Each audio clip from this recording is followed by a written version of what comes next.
কালিয়াচকের অন্তর্গত এটা ভাগালপুর এলাকা। এখানে আমাদের এক দাদার সঙ্গে দেখা হলো। তো যাই হোক, হ্যান্ডিক্যাপ অবস্থায় একটা গাড়ি চালাচ্ছে। দাদার কাছে আমরা জেনে নেবো তার জীবনের গল্পগুলো। দাদার নাম হচ্ছে আব্দুল করিম। আপনি কি কোনো কাজকর্ম করছেন?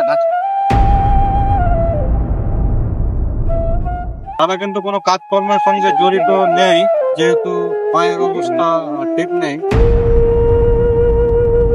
দুটো পায়ে কি আপনার এরকম? দুটো পায়ে এরকম দাদার। পাটা একটু দেখান। পেছনে ঘটনাটা কি দাদা?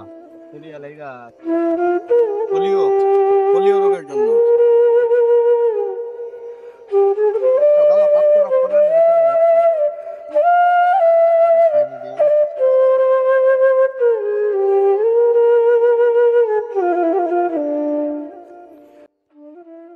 কালিয়াচকের অন্তর্গত এটা ভাগালপুর এলাকা। এখানে আমাদের এক দাদার সঙ্গে দেখা হলো। দাদা কিন্তু যাই হোক, হ্যান্ডিক্যাপ অবস্থায় একটা গাড়ি চালাচ্ছে। দাদার কাছে আমরা জেনে নেবো তার জীবনের গল্পগুলো। দাদা, আপনার নাম কি? দাদার নাম হচ্ছে আব্দুল করিম। দাদা, আপনার বাড়ি কোথায়? যোধপুরের এনায়েতপুর। যাই হোক, আপনাকে দেখলাম আমরা, আপনি এই গাড়ি চালাচ্ছেন। আপনি কি কোনো কাজকর্ম করছেন? দাদা কিন্তু কোনো কাজকর্মের সঙ্গে জড়িত নেই, যেহেতু পায়ের অবস্থা ঠিক নেই। আপনার এরকম অবস্থা কতদিন থেকে দাদা? ছোট থেকে। আপনারা শুনলেন যে দাদার এরকম করুণ পরিস্থিতি ছোট অবস্থা থেকে।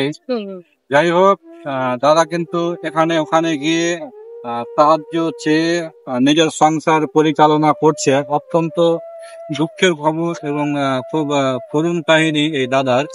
যাই হোক, দাদার বাড়িতে কিন্তু পরিবার পরিজন আছেন। আমরা কিন্তু গল্প করলাম, সেই ব্যাপারে আপনাদেরকে বলছি না, কিন্তু কষ্ট করে নিজের জীবন যাপন করছে। দুটো পায়ে কি আপনার এরকম? দুটো পায়ে এরকম দাদার। আরো পাটা একটু দেখান। যাই হোক, হাঁটতে পারে না দাদা। এটা পিছনে ঘটনাটা কি দাদা? পোলিও পোলিও রোগের জন্য।